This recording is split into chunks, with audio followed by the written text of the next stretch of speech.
नमस्कार, आप देख रहे हैं नवभारत टाइम्स ऑनलाइन और मैं हूं आपके साथ कुलभूषण राजदेव। भारत का आईटी हब कहा जाने वाला बेंगलुरु शहर इन दिनों हर रोज 20 करोड़ लीटर पानी की कमी से जूझ रहा है। ये जल संकट इतना बड़ा है कि एक तरफ तो यह बेंगलुरु शहर की छवि पर बट्टा लगा रहा है, तो दूसरी तरफ इसने लोकसभा चुनाव की ओर जाते राजनीतिक दलों की चिंताएं भी बढ़ा दी है।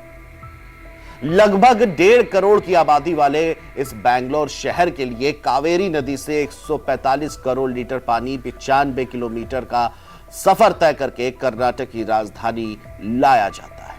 बता दें कि समुद्र तल से करीब 3000 फीट की ऊंचाई पर स्थित इस शहर की जरूरत का बचा 60 करोड़ लीटर पानी बोरवेल के जरिए पहुंचता है। इस जल संकट की वजह बेंगलुरु शहर का गिरता हुआ भूजल स्तर है, जो दक्षिण पश्चिम मानसून और उत्तर पूर्वी मानसून कमजोर रहने की वजह से लगातार गिरता जा रहा है। इस जल संकट की सबसे ज्यादा मार उन 110 गांवों में रहने वाले लोगों पर पड़ी है, जिन्हें हाल ही में बेंगलुरु शहर में मिलाया गया है।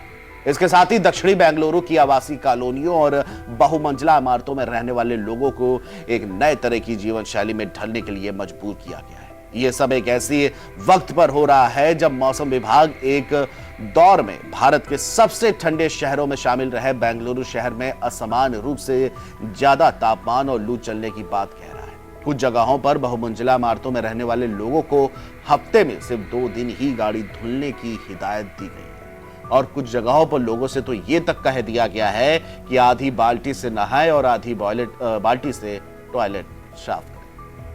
लेकिन 25-25 फ्लैट वाली 2 इमारतों के प्रबंधन के सामने एक अलग तरह का संकट है। यहां रहने वाले 200 लोग बावर्ची और सुरक्षा कर्मियों के रूप में काम करते हैं। जल संकट का सबसे ज्यादा असर उन गांवों पर पड़ा है जिन्हें साल 2007 में बेंगलुरु में मिलाया गया था। इनमें से कुछ गांवों को कावेरी पेयजल परियोजना के चरण 4 के तहत पानी मिलता है।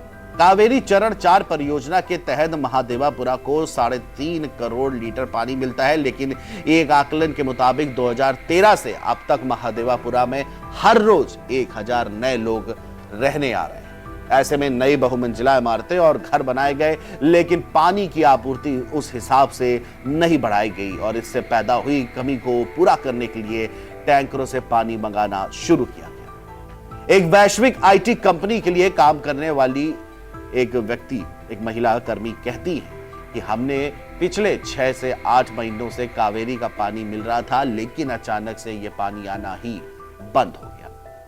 वहीं दूसरी ओर प्रजा सेना समिति से जुड़े एक कार्यकर्ता का यह कहना है कि पहले इमरजेंसी होने पर हम व्हाइट फील्ड से 2 किलोमीटर दूर जगह से 250 रुपए का एक टैंकर मंगवाते थे, वहीं अब एक टैंकर कीमत 1500 रुपए हो गई। एक टैंकर से हमें 4000 लीटर पानी मिलता है, लेकिन ये कोई नया मसला नहीं है।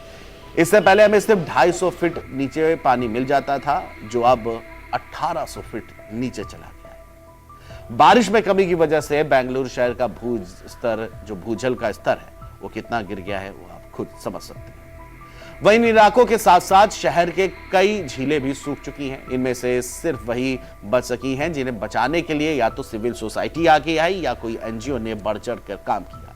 वारथुर में 6 से 7 झीलें जो कि भूजल रिचार्ज नहीं कर पा रही हैं क्योंकि बारिश नहीं हो रही। कई झीलें ऐसी हैं जिनमें दोबारा जान नहीं फूकी गई और जो मसला है वो क्या है सबके सामने।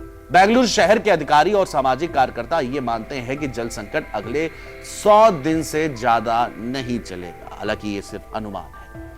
वहीं बड़े अधिकारियों का यह मानना है कि कावेरी जल परियोजना के अलग अलग चरणों को शुरू करते वक्त जनसंख्या वृद्धि के जो आकलन लगाए गए थे, जनसंख्या में उससे कई ज्यादा वृद्धि हुई है।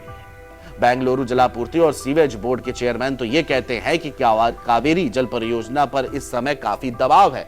कावेरी जलापूर्ति परियोजना का चरण 5 पिछले साल के मध्य तक पूरा हो जाना चाहिए था, लेकिन कोविड-19 की वजह से इसमें बड़ा सा व्यवधान आ गया है और ये चरण 110 गांवों के 50 लाख लोगों को लाभ पहुंचाएगा। इसकी लागत 4000 करोड़ रुपए मानी जा रही है। सवाल यही है कि पहले बारिश नहीं हुई, मानसून नहीं आया और जो झीलें हैं उनका जीर्णोद्धार नहीं किया गया और जल स्तर गिरता चला जा रहा है और समस्या जो हो रही है वो बेंगलुरु की आम जनता को हो रही है। हालांकि अब इसमें सियासत भी होने लगी है, लेकिन सियासत पानी की प्यास नहीं बुझाती। फिलहाल अभी इतना ही। देखते रहिए नवभारत टाइम्स। नमस्कार।